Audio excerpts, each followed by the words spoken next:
O caso Jessica Lunsford.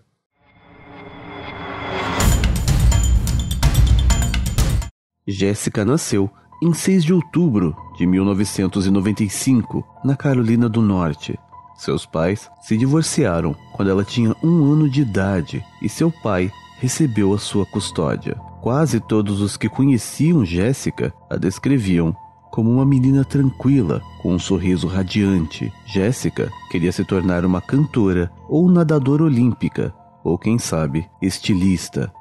Em 24 de fevereiro de 2005, o despertador de Mark Lunsford, o pai de Jessica, tocou como de costume, às 5 da manhã. Começaria mais um dia de trabalho. O homem, de 42 anos, transportava cargas em um caminhão. Morava em uma casa pré-fabricada na Sonata Avenue, em Homosassa, na Flórida. Ele dividia a casa com seus pais, Ruth e Ark, além da sua filha, de 9 anos, Jessica. Jessica era uma filha muito afetuosa, chegando a ligar para o seu pai no trabalho apenas para dizer-lhe que o amava.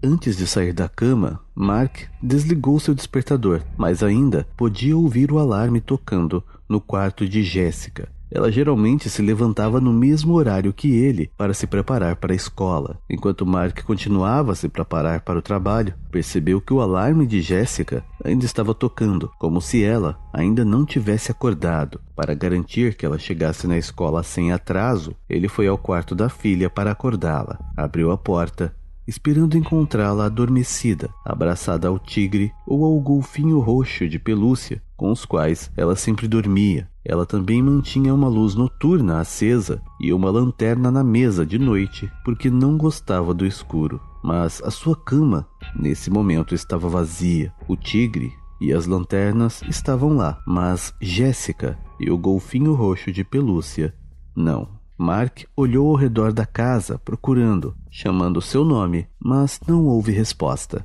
Jessica tinha desaparecido e a porta da frente estava destrancada. Ele imediatamente ligou para o 91. A polícia local logo começou uma investigação. Amigos e familiares começaram a procurar a menina. A polícia, com cães farejadores, tentou rastreá-la, mas no final do dia, mesmo com todos os esforços, não conseguiram localizar Jessica. No dia seguinte, as agências estaduais e federais se juntaram à busca e centenas de voluntários viajaram para Homosassa para ajudar a procurar. Depois de uma semana de busca, ainda não havia nenhum sinal de Jessica. Mark e seus pais estavam ficando doentes de preocupação, tentando manter a esperança e dissipar os seus piores medos. Em um caso desse, a polícia verifica imediatamente todos os criminosos sexuais conhecidos na área, e no decorrer de sua investigação, os detetives descobriram que um dos criminosos conhecidos, John Evander Cowie, de 46 anos, não estava morando no endereço onde ele estava registrado, a casa de sua meia-irmã, Dorothy.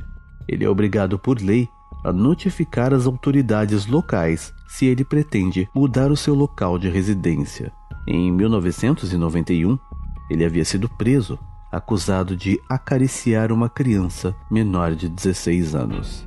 Os detetives descobriram que Cowie tinha se mudado com sua meia-irmã, o namorado dela e sua sobrinha para quilômetros do endereço cadastrado. Quando os detetives chegaram à casa de Dorothy, perguntando sobre John Cowie, ela disse que não sabia onde ele estava e negava que ele estivesse morando com ela, e apenas uma busca muito superficial foi feita na casa, procurando sinais de Cowie ou Jessica. 19 dias depois que Jessica Lunsford desapareceu, as autoridades ainda estavam tentando localizar John Cowie. Eles retornaram à casa e desta vez com uma ordem para fazer uma varredura completa na casa e no quarto em que Cowie dormia. Encontraram sangue no colchão, apesar de que isso ainda não incriminava, mas o status de John Cowie foi alterado para pessoa de interesse.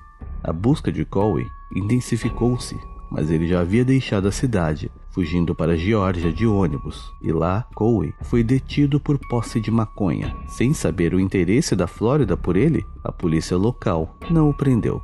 O desaparecimento de Jessica tornou-se notícia nacional. Cowie foi identificado como suspeito e o rosto dele foi exibido na televisão. Percebendo que era hora de seguir em frente, Cowey fugiu para Augusta, a 100 quilômetros de onde estava, onde a polícia o prendeu por não identificar em seu cadastro no abrigo na Geórgia que tinha passagem na polícia como agressor sexual. Detetives de Homosassa chegaram a Augusta para entrevistar Cowey. Sempre muito agitado, Cowey passou por várias horas de interrogatório. Ao longo da entrevista, ele sustentou que não sabia nada sobre o desaparecimento de Jessica Lunsford, até que foi submetido ao teste de polígrafo, quando finalmente confessou. Com sua declaração gravada em vídeo, Cowey admitiu que tinha entrado na casa dos Lunsford por volta das 3 da manhã, em 24 de fevereiro. Achou Jessica adormecida em sua cama. Ele a acordou e a ordenou que ela ficasse quieta e saísse com ele. De acordo com Cowey,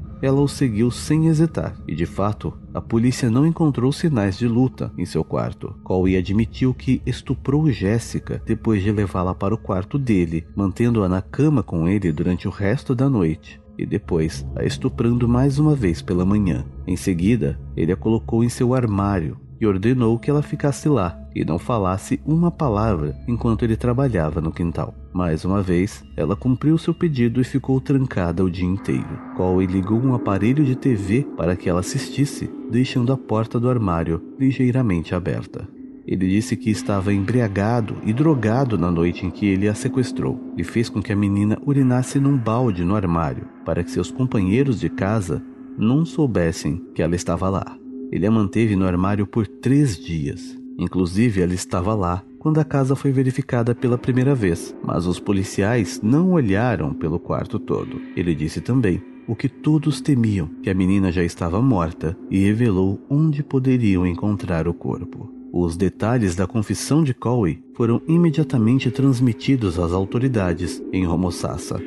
E pouco depois da meia-noite, no sábado, em 19 de março, uma equipe de investigadores encontrou um túmulo raso onde Cowey havia dito que a menina estaria. O corpo vestido de Jessica foi encontrado dentro de 2 sacos de lixo plásticos amarrados. Seus pulsos estavam também atados, mas ela conseguiu empurrar 2 dedos através do plástico na tentativa de se libertar, o que mostra que ela foi enterrada viva. Quando os sacos foram completamente removidos, os investigadores viram que ela morreu agarrando o seu precioso golfinho roxo de pelúcia.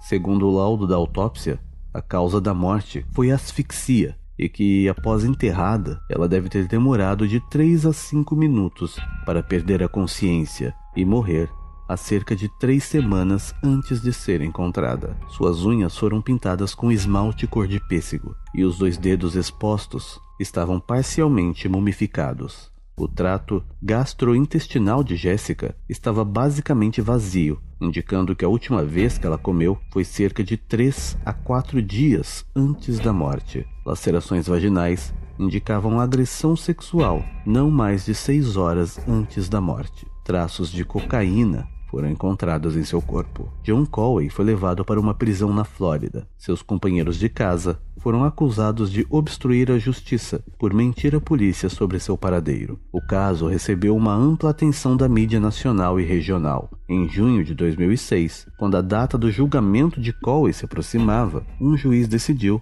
que sua confissão, que estava gravada em vídeo, tinha que ser descartada, porque os direitos de Cowey haviam sido violados quando os detetives não cumpriram seus repetidos pedidos de ter ali presente seu advogado. Porém, as provas contra ele ainda eram muitas.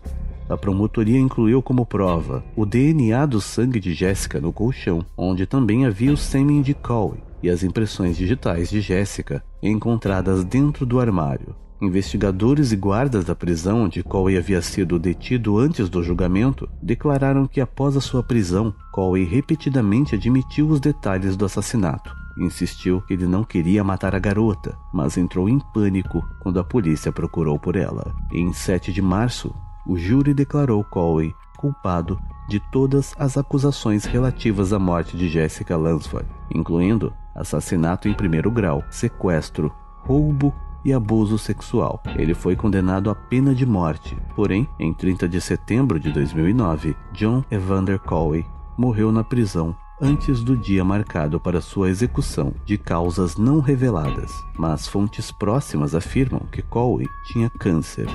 A família de Jessica lamentou não poder estar presente no último suspiro de vida de John Colwyn.